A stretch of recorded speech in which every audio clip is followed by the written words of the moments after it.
Hello everyone, welcome to Vidyashree academy. I hope you are doing well. आज हम पढ़ने वाले हैं 27 दिसंबर का करंट अफेयर। करंट अफेयर की शुरुआत थॉट से करते हैं। डॉक्टर अब्दुल कलाम जी ने कहा है, शिखर तक पहुंचने के लिए ताकत चाहिए होती है, चाहे वह माउंट एवरेस्ट का शिखर हो या कोई दूसरा लक्ष्य। तो हमारे लक्ष्य तक पहुंचने के लिए हमें कभी ना रुकने वाली ताकत चाहिए। तो चलिए इसी थॉट के साथ शुरुआत करते हैं आज के करंट अफेयर की। 27 दिसंबर का दिन है।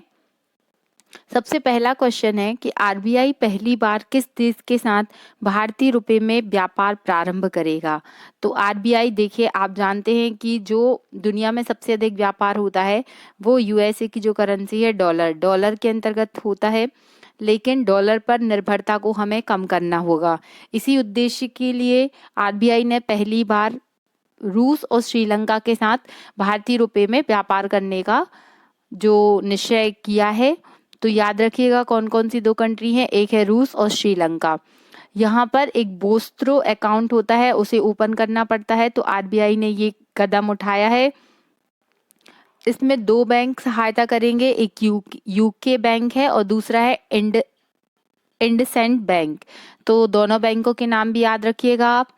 फिर एक स्टैटिक क्वेश्चन अभी एग्जाम में पूछा गया था कि नागालैंड जो है, नागालैंड भारत की पहली पेपरलेस विधानसभा बनी है।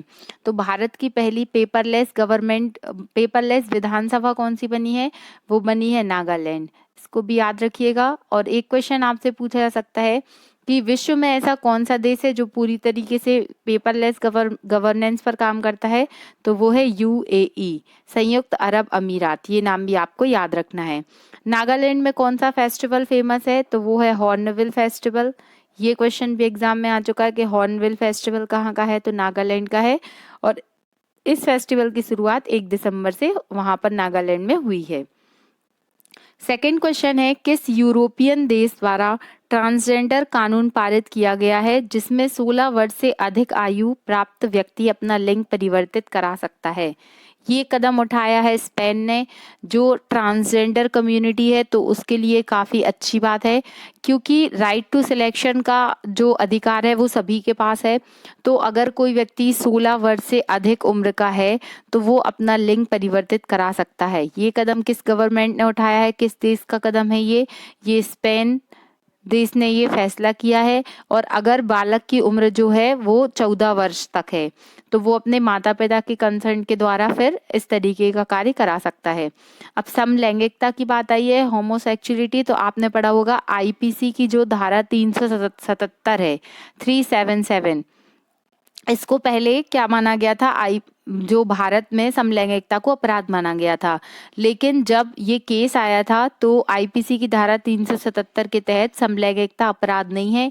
ये सुप्रीम कोर्ट का जजमेंट है। आपको कमेंट बॉक्स में लिखकर बताना है किस केस के आधार पर और कब ये जजमेंट दिया गया था कि भारत में समलैंगिकता अपराध नहीं है। इसमें केवल 377 ने इस मतलब पूरे इस सेक्शन को नहीं हटाया गया था, कुछ प्रावधानों को हटाया गया था। फिर ये क्वेश्चन मैंने आपको कल पूछा था कि under 17 FIFA women world cup, चूंकि स्पेन की बात आई है तो आपको ये क्वेश्चन याद रखना पड़ेगा कि अंडर 17 फीफा जो विमेन वर्ल्ड कप हुआ है ये किस देश ने जीता है? तो ये जीता है स्पेन ने। और किसको हराकर जीता है? तो याद रखिएगा कि कोलंबिया को हराया था और स्पेन ने ये जीता था। फिर एक क्वेश्चन और आपसे पूछा जा सकता है कि स्पेन के खिलाड़ी हैं कार्लोस अलकराज, जिन्होंने कौन सा ओपन जीता था? तो यूएस ओपन जीता था, ये भी याद रखिएगा। और स्पेन की कैपिटल क्या है? तो मैड्रिड स्पेन की कैपिटल है। फिर नेक्स्ट क्वेश्चन है कि कार्बन न्यूट्रल तरीके से खेती करने वाला कौन सा राज्य है? तो वो है केरल। केरल जो गवर्नमेंट है वो क्या है, कार्बन न्यूट्रल तरीके से खेती करेगी। फिर प्यूमा इंडिया ने अपना ब्रांड एम्बेसडर किसे बनाया? आपने देखा होगा व्यापम वगैरह के एग्जाम में और भी एग्जाम में आजकल जो ब्रांड एम्बेसडर हैं उससे रिलेटेड क्वेश्चन पूछे जाने लगे हैं। तो याद रखिएगा प्यूमा इंडिया ने अपना ब्रांड एम्बेसडर बनाया है अनुष्का शर्मा को। और जो फीफा ट्रॉफी का उद्घाटन किया है तो वो किसने किया था? दीपिका पादुकोण ने किया था। ये क्वेश्चन हमने जब फीफा के क्वेश्चन डिस्कस किए थे तब पढ़ा था। जो 144 करोड़ की फीफा वर्ल्ड कप 2022 की ट्रॉफी थी उसका उद्घाटन किया था दीपिका पादुकोण ने। ट्रांस फिल्म फेस्टिवल में कौन सी एक्ट्रेस थी जिन्होंने पार्टिसिपेट किया था? तो वो भी दीपिका पादुकोण थी। तो ये क्वेश्चन भी पूछा जा सकता है। फिर नेक्स्ट क्वेश्चन है, पहला अंतर्राष्ट्रीय तटीय महोत्सव 2022 का आयोजन किस राज्य में किया जा रहा है? तो पहला अंतर्राष्ट्रीय तटीय महोत्सव 2022 का आयोजन केरल में किया जा रहा है। और केरल में कौन सा स्थान है? कासरगोड। ये कासरगोड का नाम आपने सुना होगा क्योंकि जो ब्लू फ्लैग सर्टिफिकेशन भी कासरगोड को प्राप्त हुआ है। जो सिल्वर लाइन प्रोजेक्ट है वो कहाँ का है? वो भी कासरगोड में शुरू हुआ था, तो इसको याद रखना पड़ेगा आपको। फिर केरल के जो सीएम हैं उनका नाम क्या है? पिनरई विजयन। जो पिनरई विजयन है वो सीएम है केरला के, और यहाँ की जो भाषा है जो यहाँ पर बोली जाती है अधिकांशतः वो है मलयालम, तो इसको भी याद रखिएगा। और मकर विलक्कू त्योहार कहाँ का है? तो ये भी केरल में आयोजित किया जाता है। इतने फैक्ट आपको केरल से रिलेटेड याद करने पड़ेंगे। फिर नेक्स्ट क्वेश्चन है कि इंदिरा गांधी निरस्त्रीकरण पुरस्कार जो है वो शांति के क्षेत्र में दिया जाता है। इंदिरा गांधी निरस्त्रीकरण पुरस्कार जो है वो किस संस्था को मिला है? तो वो दो संस्थाओं को मिला है।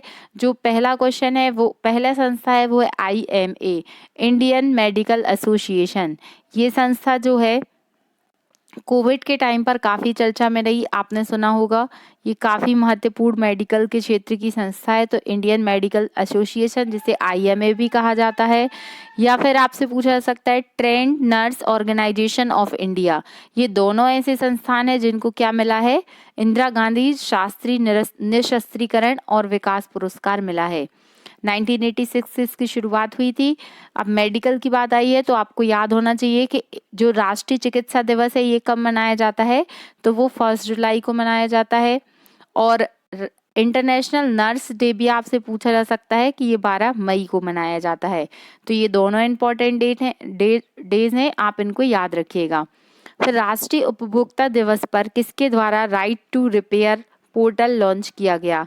तो हमने डिस्कस किया था कि 24 दिसंबर को कौन सा डे रहता है? नेशनल कंज्यूमर राइट डे रहता है। तो 24 दिसंबर को नेशनल कंज्यूमर राइट डे रहता है। तो इसी के उपलक्ष्य में right to repair portal launch किया गया। किसने लॉन्च किया? तो ये पीयूष गोयल जी ने लॉन्च किया है। और ये राइट टू रिपेयर पोर्टल है, ये क्या कार्य करता है कि जो भी प्रोडक्ट है, अगर वो प्रोडक्ट में कोई ख़राबी हो गई है और आपको उसकी रिपेयरिंग कराना है, तो हम हर एक प्रोडक्ट को तो ले लेके घूम नहीं सकते रिपेयरिंग के लिए। तो एक प्रॉपर पोर्टल रहेगा, उसमें सारी जानकारी रहेगी कि किस तरीके से रिपेयरिंग का काम होगा। ये काफ़ी सुविधाजनक होगा। तो रिपेयरिंग से रिलेटेड सारी इन्फॉर्मेशन इस पोर्टल के तहत दी जाएगी। फिर आपसे 2 पोर्टल और पूछे जा सकते हैं जो सुप्रीम कोर्ट ने लॉन्च किए हैं। तो एक है फास्टर और दूसरा कौन सा है? सुपेस। तो इसको भी याद रखिएगा, ये आपसे पोर्टल पूछे जा सकते हैं कि ये किसने लॉन्च किए हैं। सुपे और फास्टर सुप्रीम कोर्ट के द्वारा लॉन्च किए गए हैं। वर्तमान में जो CJI हैं वो कौन है? तो वो उनका नाम क्या है? वो है DY चंद्रचूड़, याद रखिएगा। इसके पहले UU ललित थे। ये कौन से नंबर के हैं DY चंद्रचूड़ जी? ये आपको कमेंट बॉक्स में लिखकर बताना है। भारत में कुल कितने वैज्ञानिक विरासत स्थल हैं? तो भारत में 34 जो है वो भूवैज्ञानिक विरासत स्थल हैं। अब विरासत स्थल की बात आई है तो यूनेस्को ने कितने हेरिटेज, मतलब भारत के यूनेस्को में कितने हेरिटेज साइट है? वो है 40। जो 40वें नंबर का है वो कौन सा है? धूलावीरा। और धूलावीरा कहाँ पर स्थित है? धूलावीरा गुजरात में स्थित है। नेक्स्ट क्वेश्चन है, इनर्टिया अवार्ड 2022 भारत की सर्वश्रेष्ठ वैश्विक प्रतिस्पर्धी विद्युत कंपनी का अवार्ड किसे प्रदान किया गया है? तो ये एक विद्युत कंपनी है, इलेक्ट्रिसिटी से रिलेटेड कंपनी है, NHPC। इसका हेडक्वार्टर कहाँ पर स्थित है? तो ये फरीदाबाद में स्थित है, याद रखिएगा। इसको जो सबसे बेस्ट, मतलब बेस्ट कॉम्पिटिटिव इलेक्ट्रिक कंपनी का अवार्ड मिला है, तो याद रखिएगा। फिर फिजी के प्रधानमंत्री कौन है? तो फिजी का प्रधानमंत्री किसे नियुक्त किया गया है? वो किया गया है सितवनी राबुका। सितवनी राबुका को फिजी का प्रधानमंत्री बनाया गया है। देखिए जो फिजी देश है वो वहाँ पर काफ़ी हिंदी बोलने वाले लोग भी हैं और भारतीय मूल के व्यक्ति भी वहाँ पे बहुत सारे रहते हैं। याद रखिएगा, फिजी की राजधानी भी आपसे पूछा जा सकता है। फिजी की राजधानी है सुवा। और 2023 में जो फिजी से क्वेश्चन पूछा जाएगा वो यही पूछा जाएगा कि 2023 में विश्व हिंदी दिवस सम्मेलन, जो विश्व हिंदी सम्मेलन होता है उसका आयोजन करने वाला है कौन सा देश? फिजी। तो ये क्वेश्चन आने की काफी संभावना है, याद रखिएगा आप।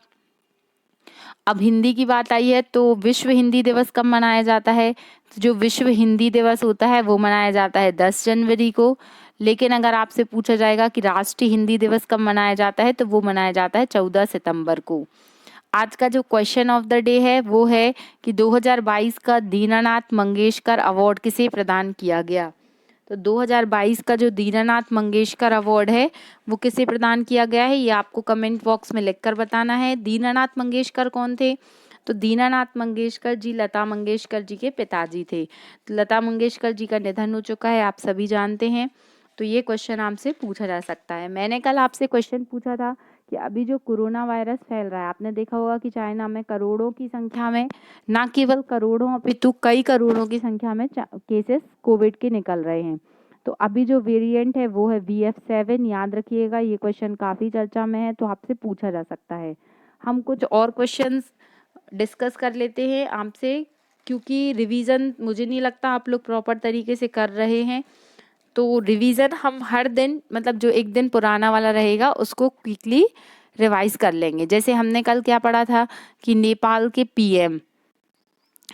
के नए पीएम नियुक्त हुए हैं, आपको याद आ रहा होगा, प्रचंड पुष्पा करके कुछ था। तो पुष्प कुमार दहल जो थे वो कौन बने हैं? नेपाल के पीएम बने हैं। और हमने क्या डिस्कस किया था? तुर्की का नाम तुर्की कर दिया गया है।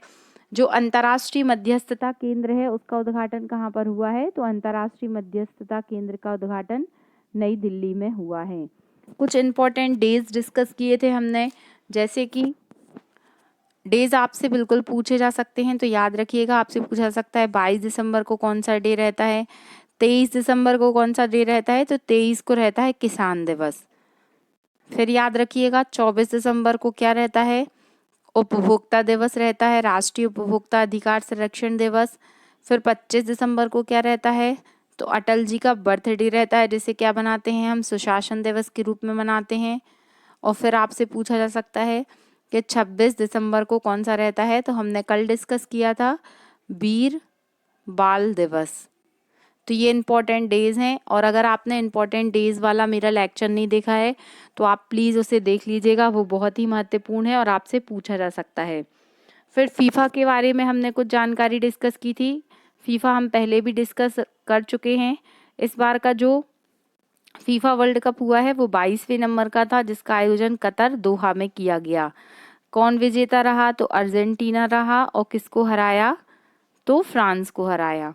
आपसे ये भी पूछा जा सकता है कि 2018 का जो फीफा वर्ल्ड कप हुआ था उसका विजेता कौन सा राष्ट्र था? तो वो फ्रांस था। जो गोल्डन बूट का अवार्ड मिला है, याद रखिएगा, गोल्डन बूट का अवार्ड किसे मिला है? तो ये मिला है एम्बापे। जो एम्बापे हैं ये कहाँ के खिलाड़ी हैं? तो ये फ्रांस के खिलाड़ी हैं, ये भी याद रखिएगा। तो ये कुछ क्वेश्चन थे। जो अल रहेला है वो फुटबॉल का नाम है, जिसे कौन सी कंपनी ने बनाया है? एडिडास। ये भी याद रखिएगा, ये भी आपसे पूछा जा सकता है। सैयद मोदी इंटरनेशनल ट्रॉफी किसने जीती है?